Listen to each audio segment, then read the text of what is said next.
In this video, I'll be showing you how to fix MacBook network not working. It's a very simple method, so if you find this video helpful, be sure to drop a like and subscribe.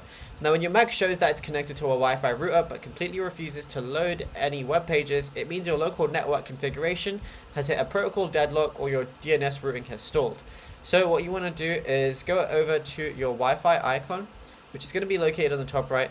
Go ahead and turn it off, wait exactly 10 seconds, and then hold down your options key on your keyboard and then go ahead and turn on Wi-Fi again. And then holding the option key expands a hidden diagnostic readout.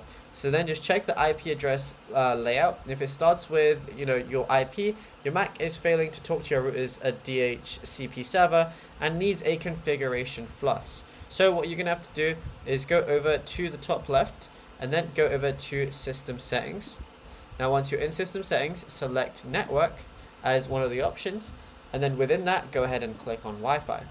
Now once you're here, you're going to see a lot of different things, but click Details next to your active Wi-Fi network, then select the DNS tab, and then from here, under the DNS servers box, all you want to do is press the plus, and then type in 1111 or 8888.